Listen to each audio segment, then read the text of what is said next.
Y'all know here at the podcast, I love more than anything bringing on people who I know in a personal capacity. The vast amount of people that I bring on the podcast, I know them in real life. Today is no exception. In fact, I would say that this is a long time coming. So today on the podcast, we have the ever amazing, glowing, radiating, brilliant Jenna Kutcher on the podcast. But I just have to tell you, Jenna and I go way back. I think if my memory serves me correctly, we knew each other starting somewhere in the ballpark of around 2010 or 2000. Over a decade. Okay, it's been over a decade. Now, here's a crazy thing. I taught an online class. It was kind of rare. Like, I'm going to teach this online class and I'm going to gather a group of people to come and get together around this topic of photography, specifically building a photography business. And I was like, does anybody want to join me as we record this live class? And this crazy, amazing, talented person by the name of Jenna submitted a video. Hi, Jasmine and Creative Live team. My name is Jenna Kutcher, and I am a Wisconsin-based wedding and lifestyle photographer. I started my business just over a year ago and filled my summer with weddings, enough to leave my corporate America job. Although I feel like I have all the ingredients to be a successful photography business owner, I feel like my recipe could still be perfection. So Jenna, talk to me about where our paths intersect at that point in time. Yeah. You know, it's so crazy because every once in a while I'll log into YouTube and I do not have a YouTube channel, like an actual hopping one. And so it is like one of 10 videos on there and I will not remove it because it is just so humbling. Well, here's the thing. Hold on. Hold on. We're probably going to insert a little bit of that audio because Jenna sent me that video. She's like, okay, in preparation, like shout out to over a decade of our paths intersecting. So I mean, my voice is different. The way I talk is different. I knew about your dog Polo. So it's really wild when you think about the timing back then, because there were very few resources out there. Like we look at the world now and there's just like information everywhere. And so your blog was this massive resource. And I remember when you announced what you were doing, I applied, and it was kind of funny because you and I don't know if you remember this part, but we got on a Zoom call and JD was on it. And there is one of your friends, Brianna. Was it Brianna? Oh my God, Jenna, stop right now. It's like, I'm literally flashing back to this moment. And I was a finalist and I was trying to take a screenshot of the fact that we were on a phone call together and my computer made a weird noise because I wanted like evidence that we spoke. And the funniest part is that we got on the call and you were asking me about my business and you go, you don't need this. Like, you don't need to restart your business. You're in really good shape.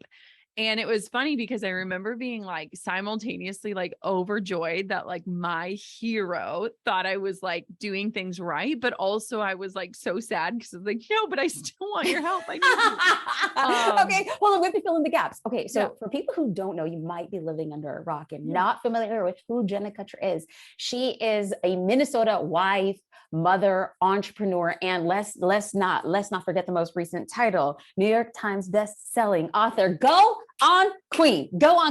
So most people will see that, Jenna has this massive lifestyle brand. She's an educator. She has just really pivoted and grown her businesses in many different beautiful ways. But when Jenna and I first met, we met by way of photography. And the class that I was teaching was this class called Restart. It was restarting your photography business. Jenna obviously was wildly talented, had this really great business going for her. And I was like, it was kind of like a person who was like, I need a makeover, but I'm like, girl, you fly. Like, what can we fix? And that's what Jenna's saying, like, hey, I really wanted to restart. But there's a whole beautiful weaving of how Jenna and I intersected and how our lives have taken very different and then somewhat similar paths. Yes. And so today, the value isn't just the fact that I get to hang out with a beautiful, brilliant soul.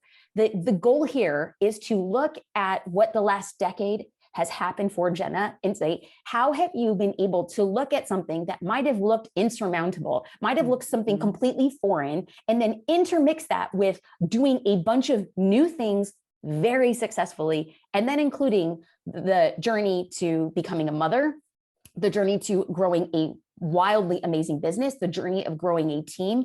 So as there's different iterations in the business, if somebody's listening right now and they're just like, I don't know where to begin, I know that something else is calling or beckoning me This is the conversation. Jenna's book, How Are You Doing Really? How are you really? How are you really? This book is really taking the opportunity for people to ask that question and then set out a plan. But I'm getting ahead of myself. So I want to talk about your book.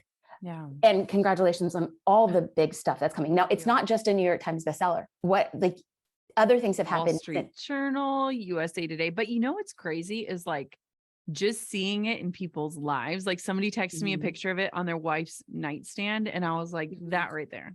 Like I get to be her voice while she goes to bed. That's it. It's crazy. Well, you get to be her voice before you go to bed, but then you also get to see like your book shown in New York Times Square. Come on. So if you go back to Jenna 2011 and 2012, like over a decade ago, and you are where you are now, if you look back at that, what has been a few significant patterns in your life that you spotted and said, this is the time for me to change? Because right now people might be having a feeling that something needs to change. But what was the pattern looking back to say, now is the time? Now is the time I need to change. You know, it's crazy because you and I have had very parallel paths. And I don't know if this is the same for you, but lately I've been thinking about, for a lot of people, you know, the whole line of like, pursue your passions. I think a lot of people are feeling passionless. Like they're like, yeah, I could move in that direction if I knew what that direction was, but I don't even know. I was listening to a meditation the other day and there was this line in it. And it was like, for all of us, there once was a fire, but for many of us, there now feels like there's ashes. And I thought about that line in the sense of passion, because I think a lot of us have been in survival mode and we're sick of pivoting or being resilient and adaptable. And so when I think about like the adverse side of like, pursue your passions, I really think that the fact of the matter for me is many times when I've pivoted, it hasn't always been knowing what I'm moving towards, but instead looking at what I'm moving away from, what I no longer want. And so when I think about like all of the directions in my life, like in my book, it outlines so many different career pivots. But when I think about like starting my photography business, I didn't necessarily want to become a photographer, but I knew that when my corporate job handed me a 5-year plan without consulting me of what do you want in 5 years, I was like, I am moving away from this. Like if I don't take control of my plan, someone is literally going to hand it to me and say, here's your life. And so much of my life has been like, how am I moving away from things that no longer fit, no longer serve me, whether it's an identity or a job or a passion that maybe fizzled. And so even looking at our photography days, you referenced slightly like about growing our family, like there was a lot of hardship in growing our family. And I didn't necessarily know what I was moving towards, but I was moving away from a business that required me to show up when I was having a human moment. And so it's like, as I look at how things have unfolded, I haven't always known where I was going to, but sometimes all I needed in order to move was to know what I was moving away from. So somebody is in this spot and they deeply identify and it's resonating and it doesn't want to, because we want the secure thing. We want to know what we're moving to. So somebody's like, okay, fine. Let me test what Jenna is saying. Let me move away from the thing I don't want. Yeah. What are the first things? And I know you do a lot of outlining in the book. Yeah. And here's the thing. Yeah. Jenna, I will tell you, people who listen to the podcast, I definitely stay away from like the book trains. Yeah. Because everybody comes in. Same. But there was something about first and foremost, was something about you, but there was something about the book. And the book is taking what we hold as a paradigm, having your plan, knowing where you're moving to, setting it out, setting those goals. But that is super intimidating. And this was the unique perspective that I'm like, oh, I am here for this. So let's get back into, you know, what you're moving away from. What are those things that we know that we're going to move to? Yeah. How? So when you think about right now, there's like the great resignation happening, like over 70% of the workforce is looking for other jobs. And I think it's beautiful in the sense of like, people are saying like the system no longer works. Like the way that we are, you know, expected to show up in the workplace doesn't work for the lives we want any longer. But it also slightly terrifies me because I've seen this in you as well. I am someone who will not just abandon everything that has gotten me to a point in order to pursue the next thing. I leverage where I'm at to get to where I want to go. So every single thing that I've ever done in my life, from photography to my podcast to writing a book, I didn't just abandon every single thing and say, I am going all in on this new thing and I hope it works out. Because here's the thing. We are multi-passionate creative humans, and we have to do everything in our power to protect our creativity. And if you want to know two things that will stomp your creativity before you even start, it's deadlines and money. The second that you add deadlines or you add this financial obligation to anything, it removes your creativity. And so I think we've lost the art of like appreciating the side hustle. Amen. Because side hustles allow you to experiment. They allow you to try things. They allow you, it's just like going into a fitting room and trying on clothes. Some of them fit and some of them don't. And you and I have done many different things. Some of them have worked and some of them haven't, but we've kind of lost that art. And I feel like our culture is like, go big or go home. But I'm like, wait a minute, like, what if we leverage what we've currently got going for us, something that gives us safety and security, and use that to work to preserve our creativity so that we can try things without this like success and failure scale. I think that is something that we're getting wrong. And I also think it's like so important to acknowledge like side hustling is amazing. And it gives you the space to say this works or this doesn't work, or this feels good or this doesn't feel good. Okay, Jenna. So people on the outside, and you're like, we have gone through a lot of changes. Some things worked and some things didn't. But on the outside, it doesn't look like that, Jenna. It looks like you're on a comet. Yeah. And like the comet's being carried by a chariot of like unicorns, and like you're sprinkling glitter. And like, so somebody looks at that and says like, what have you tried that hasn't worked? But you treated it like a side hustle or like a kind of like a gestation period. Yeah. Did you know I had a watercolor print shop? On Society 6, it's still there. So if anyone Googles it, it's terrifying. I painted watercolors. I did senior portraits for a summer, which I hated. I have done so many different things. I've done consulting for different launches. Didn't like that because I wasn't in control. There are different things. I used to do one-on-one mentoring. Like there's all these different things that I tried, and I learned something from each of them. Good for you. And then the other thing that I think is important to note too is like, so for the last 4 years, so basically when I got pregnant for the third time with my now daughter, Coco, I decided like, I am saying no to like all things that require me to be away from home. And I just hit the brake pedal, set up that boundary. And it's been really interesting because now I'm feeling called to go back into that world again. And there's been this like piece in like, I hit the brake pedal, but I've always known where the gas pedal is. And when I'm ready to hit it, I can accelerate forward. And so it's interesting because it's like, we as humans are meant to evolve and change our minds and grow and learn and stretch. But we've kind of lost that because we want to show is like the before and after, like the actual transformation. We're so not good at showing the middle parts. And that's why it's like, we think people are riding on comets when really it's like, no, I've just tried a lot of things and I've stayed in alignment. Each time something no longer serves me, I'm not afraid to let that part of me go so that something new can be reborn. And that balance, like what the word that comes to me so strongly is bravery. We don't look at it like that. But when I hear you just say like, I'm letting go of something that doesn't serve me, a lot of times people are like, well, that's risk, but that's also a form of bravery. So now, do you know what this book, I wanted to have a conversation around business owners using this as an opportunity to open their minds up to having the opportunity to pivot. Yes. Now, when we talk about this book, like having a candid conversation, what do you think this book is opening you up for? Like, how are you using it to facilitate a pivot in your life? Oh my gosh, I'm so excited. And I haven't been able to talk about this anywhere. So this is exclusive. You know, it's really interesting because when I first started writing, I did everything backwards. So I talked about protecting my creativity, and I did that so fiercely in the book writing process because for years and years and years, I said, I will never write a book. And I said that with certainty. Like it wasn't just like, I was like, I will never do this. And so when I finally changed my mind and was like, I'm going to do this, I really did it in a way that protected my creativity. Okay. But wait, so don't lose that train of thought. Cause that's so powerful. I know I have a feeling this is going to be so good, but talk to me. At what point did you make what happened for you to say, I think it's time for me to write? Yes. So here's what happened. This is crazy. I booked a massage. Let me tell you this story. It was 2020. It was like the height of the pandemic. Things were just starting to open back up again. And it was it was our 10-year anniversary. And I was like, we got to do something sweet. We were in a town of 1,200 people, like 2.5 hours away from the nearest Target. So there's not a lot of options. Booked this massage.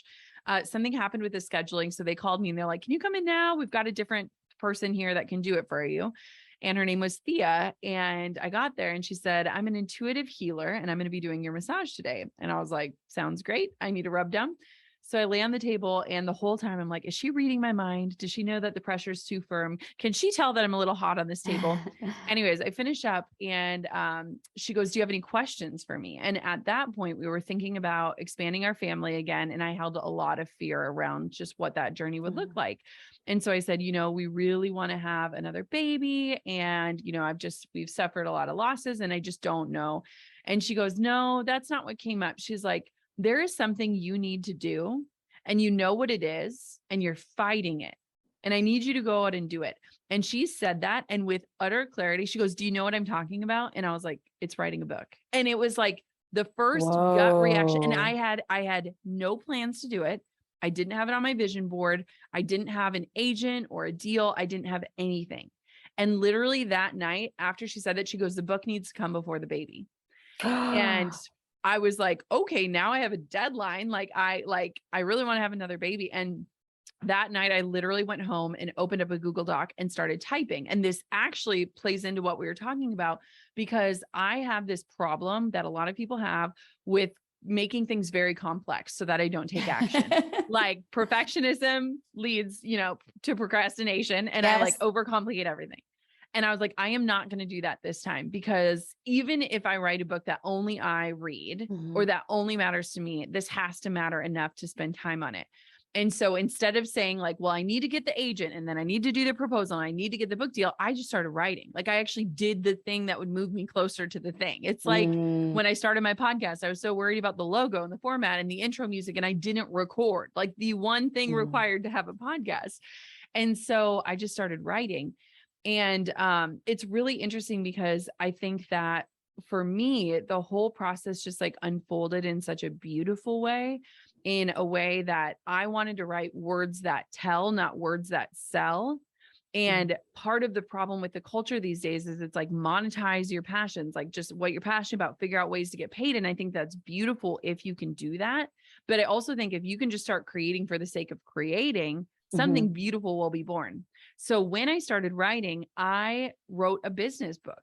I like boxed myself in the corner of like, I'm the host of the Gold Digger podcast. I talk about marketing. I'm going to write a business book. And in the business book, I had a lot of the stories that are now in today's not business book called How Are You Really?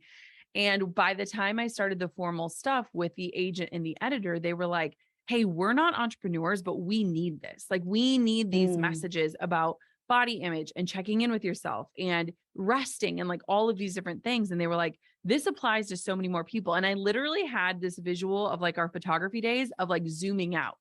I was like, I was so zoomed in on this idea of entrepreneurship that I literally had to like widen the lens and be like, where do I want to see this on the shelves? Like, where does this belong? And like, who does this serve and who is it for?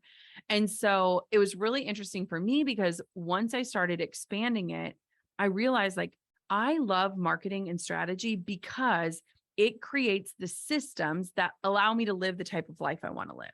Like I love entrepreneurship because I am someone who wants to have a life of peace and ease. Now, does everyone that wants a life of peace and ease have to be an entrepreneur? No. So how do I take this life philosophy and widen the lens on it outside of entrepreneurship and show people that whether you work a 9-to-5 or you're a stay-at-home parent or you're a caretaker, whatever that is, that you can have a life that is peaceful and has ease and that you're actually awake to.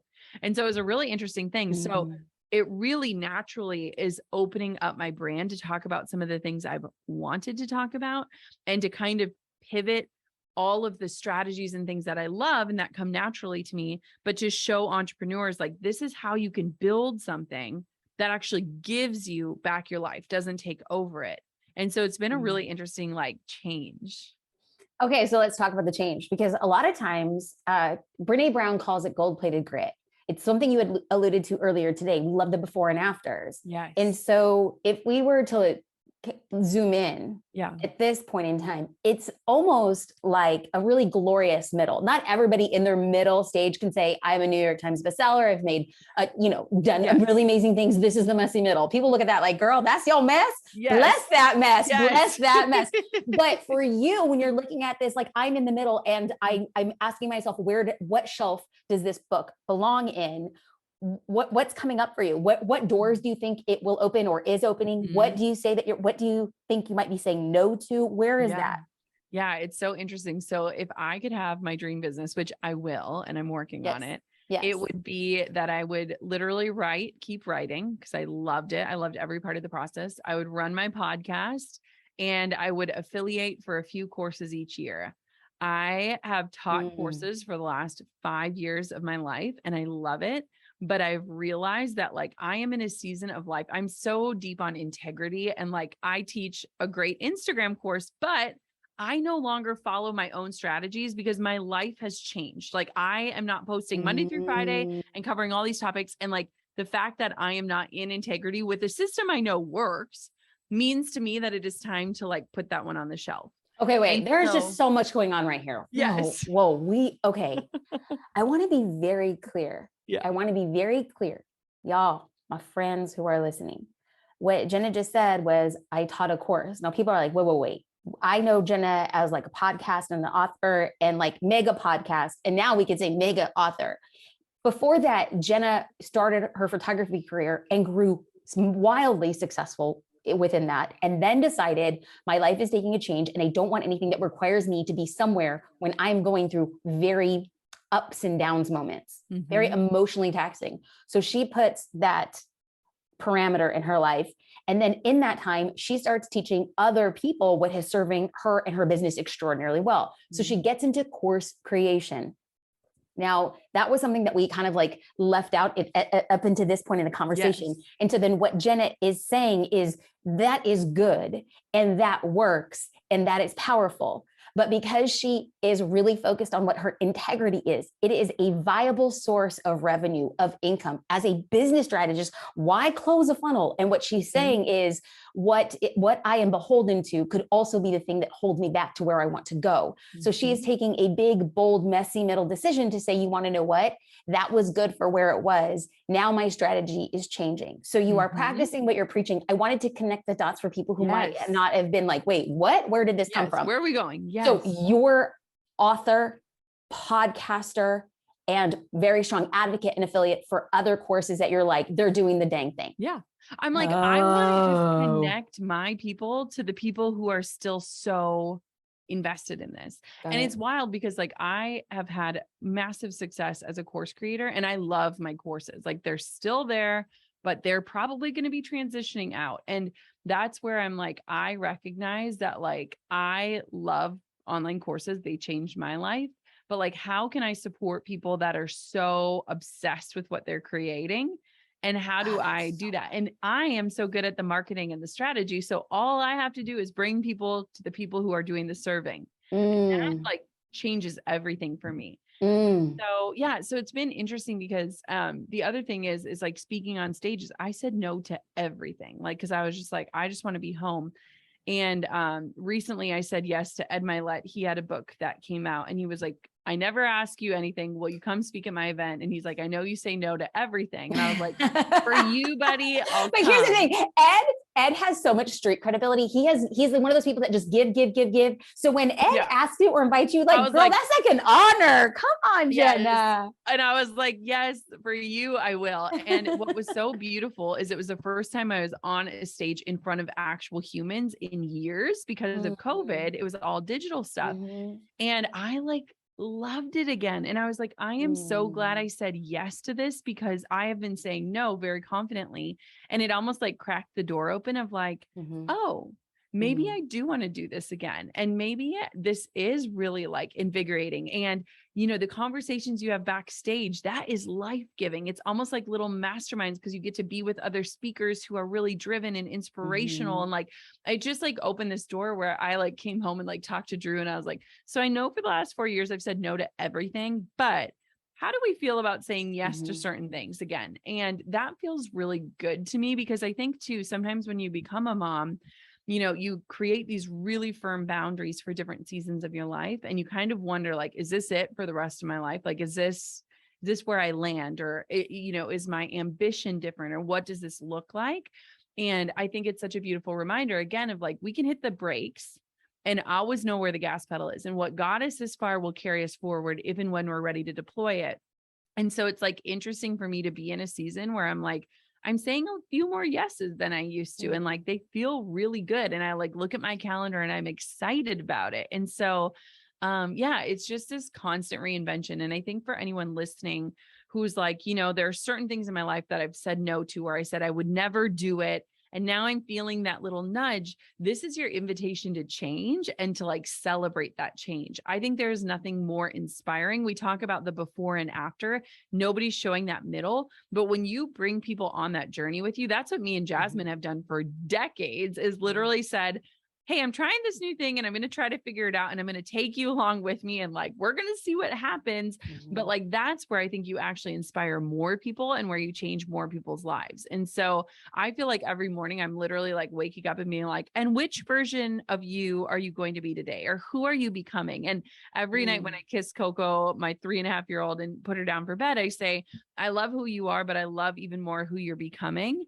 And I want to invite this idea of like, you can change. Like, you are not just one thing. You do not just have one role on this planet. Like, I love every aspect of you, but I also like who you're in pursuit of becoming. So two things are coming up for me, and we can take whichever one. I want to get to both if we can. Yeah. So number one, we talk about the messy middle, and we talk about how you and I have been pretty open about sharing, like, I'm going to go on this new adventure. I really don't know what it is. And I actually co-sign on that strongly. We do. Question number one is, have you ever felt like pushback or negativity, or as a result of sharing what you are going through? Because people often worry, if I share that the negativity is going to come, and if the negativity has come, how then did you address it? And then number two would be, we talk about how for you, a mechanism of pivoting at this current point in time has been this book. It's brand new. It's opening new doors. It's challenging the preconceived notion of who Jenna Kutcher was, and challenging who you are as a podcast host of like this mega podcast, Gold Digger. Okay, so what do you hope the pivot facilitates? So there's two entirely different paths, and I'm like, maybe we could talk fast and get through it all. Yes, let's do it. Okay. So first things first, one thing that I found super unique, especially even in launching a book, is it's always fascinating to like come out with a new identity. Like the day after I got New York Times, Drew rolled out and he was like, good morning, New York Times bestselling author. Yeah. And I was like, whoa. And I was like, I don't even like, I struggle to even say I'm an author, even though I have a book out. You know what I mean? Like, it's really, it's still these like growing pains of like, okay, who am I? What does this mean? And one thing that I've really noticed and had to like keep coming home to through every phase of the journey is that you'll notice whenever you change in your life, whether you change your health habits or a relationship or your career, there are going to be people right there cheering you on, like full on support. And there are going to be people who are quiet, who you thought would show up for you.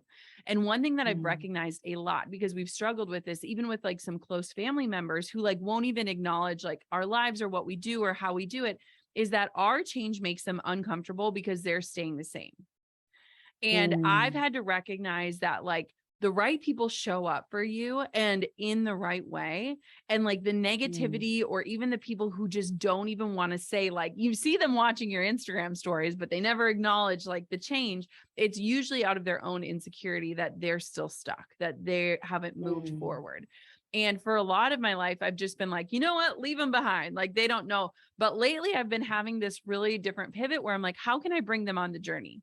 How can I let them know that like I see them and I just want to invite them into what's going on, and maybe that'll inspire them. And so, yes, negativity comes with anything, but honestly, it's so wild because even with the book, I find myself like reading all the reviews, the good, and I mean, there's 99% good and 1% negative, but I'm like, wow, you know what? This book wasn't for that person, but it sounds like they still got something out of it.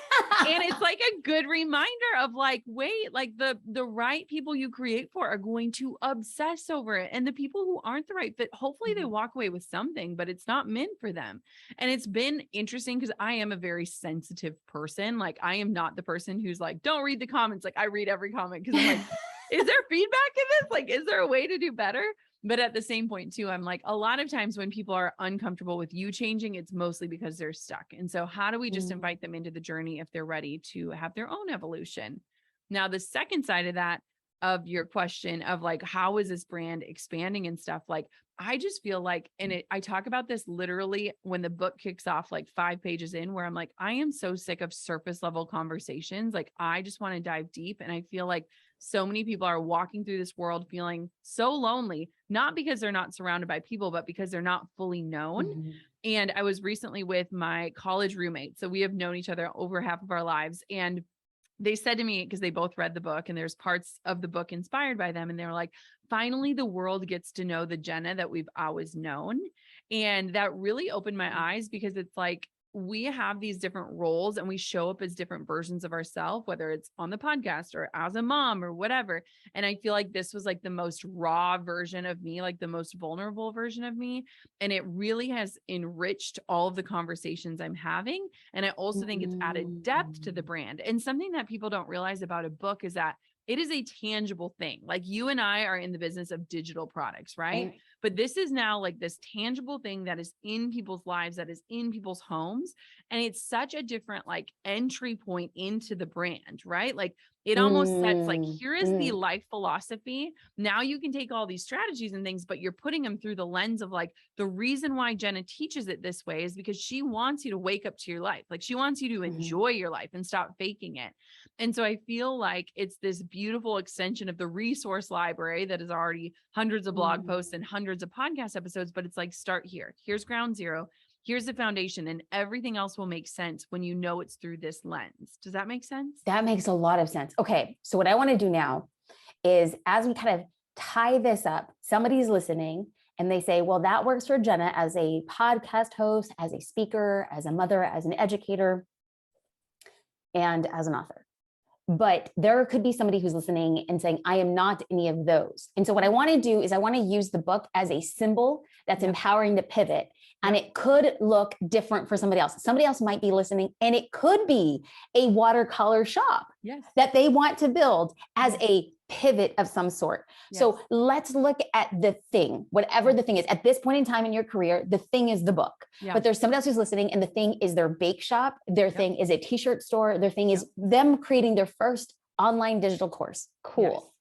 So what philosophy, what perspective can we look at the thing and say, this is going to help me pivot? What are we looking for? What are we expecting of it? What do we want? What's the Jenna Kutcher approach to foundational when we look at this thing that we're moving away from, and we're not sure where we're really running to, but it could be this. What is the frame and perspective that we should be carrying as we start this pivot? Yes. Okay. So here's something super fascinating that I've been just reflecting on, because I'm like, okay, this book like launch and everything has just been so interesting. So in the last 4 years, how I said no to everything. In the last 4 years before my book launch, I had done a total of 4 interviews. So 1 interview a year for other people's shows. When my book came out, I did over 77 interviews. It gave me a reason to put myself out there and say, I have something I want to share about. Will you let me share? That's it. And it was crazy too, because it's like a lot of our lives, it's like, we're kind of just like light launching things. Like, we're just, dabbling a little bit more. It's like, when you get one thing, I don't care what it is, you care about it. Like, you want to share about it. You want to talk about it. The second part is, and this is something you'll love, because you actually probably taught me this over a decade ago, was I had to go through and like review my website, review my social, like show like, here is what I am doing now. And I was like catching all of these things on my website where I was like, oh, this is outdated, or like, this isn't what I want to be doing anymore. How do we change the language here? And so it's like, you want to do an identity audit almost, whether it is online or in your life, of like, here is how I'm showing up. And you want to talk first and foremost about the things you want to be doing more of. You used to say like, show what you want to shoot. Like, when I go to your website, I want to see the things that you want to create. Don't show things that you don't want to do anymore. And I think a lot of us are holding on to past identities, or not really even looking for opportunities to say, here's the upgrade. Here's version 2.0 that's coming out soon, and this is what it's going to look like. So that was really helpful for me too, because it was like, I'm taking a full inventory of all of the places I'm showing up and making it so clear that I'm an author now. The third part of that would just be like how you are clothing yourself in that identity. So what I mean by that is like, for me, I cannot change overnight, like anything. Like I take time to really like honor the evolution. And so part of me thinks like in this culture, it's so black and white. And we're like, you do this or you don't do this. You say this or you don't say this. And I live in this place of gray. And so I had to build up my belief and my confidence to follow through on something as massive as a book. And so I talk about in the book how, like, imagine if I was like, hey, Jazz, let's go sit outside and we're going to watch this tree grow. You and I would not pull up a lawn chair and sit and watch it because it would be so boring to see that. But underneath the surface, the roots are lengthening. They are strengthening. They are really ensuring that this tree is going to grow big. I want the kind of growth that nobody can see. I want to experience like the root stretching growth that you can't show on Instagram, that no one's going to notice, but that is firming up your foundation. And so for me, it was like, how am I showing up and just writing even a couple paragraphs? How am I, changing my identity to believe like I can be an author? I am an author. And so I just think in a culture where it's so like, we want fast transformation. We want to show the change, like focus on the change that builds your belief in yourself, because how you feel about yourself impacts how you show up in every area of your life. And so that's the kind of transformation that I want somebody to have. They have an idea. If it takes just 5 minutes of your day to move you one step or 1 inch closer, that's the kind of change that we have to focus on as a culture that is so obsessed with like overnight success. Ladies and gentlemen, if this is your first time around with the Miss Kutcher, bless it all. We started the conversation by highlighting how our paths intersected, and you might be at a point in your life where you're experimenting and meeting people who have a wild transformative effect. So what you've just experienced is a decade-long parallel race of people pulling up lawn chairs and watching the tree that is Jenna, watching the tree that is myself grow. I want to say thank you so much for reminding us that we get to own our identities and that we get to, first and foremost, experiment. We don't know what we're running to exactly, but we know what we're running away from. And then having the courage to not put expectation on whatever the side hustle, passion is without having the clear plan or demanding money from it. And then having the strength and the wherewithal and the courage to close off what isn't serving us, even though it probably seems crazy to everybody and their mother. And then lastly, stepping into the identity that you want to become, that you have the opportunity to change your opinion, to become a different person, to be the owner of the story, and to show what you want to shoot. That is a shout out to all the photographers out, all the photographers on the place, show what you want to shoot, which is another terms, if you are not a photographer, put out the thing you want to do and become.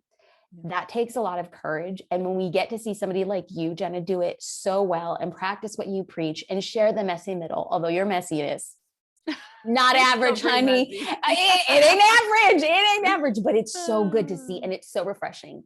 Thank you for making yourself vulnerable. Thank you for sharing your wisdom. Thank you for being open for people who want to dive deeper and knowing you as an author, podcaster, and very strong affiliate and advocate for others. Where do they go? Give us the deets. Yes, you can head to jennakutcher.com. And the book is called How Are You Really? And you can get it anywhere books are sold, or you can go to howareyourreallybook.com. And then I'm at Jenna Kutcher on all the platforms. And I just have to say, you were my first hero, idol, human that showed me what's possible. And I really think it's crazy and such a beautiful reminder that like when we show up, whether it's in the messy middle or living in the after, like it paints possibility for people. And you were the possibility painter of like, this type of life is possible. And it's just been such a beautiful reminder. There's a story, a chapter in the book called What Brooke Shields Doesn't Know. And it's the power of our stories. And so just thank you for always showing up with yours, because it literally changed my entire trajectory. And man, we have come a long way. We've come a long way. We've come a long way. Y'all, Jenna Kutcher is the real deal. Go and leave a review for her book, because y'all know she's going to read it. Right. Five-star only. 5-star only. So Jenna, thank you 1,000 times over. JennaKutcher.com. You are a blessing. Be blessed. Thank you, friend. I appreciate you.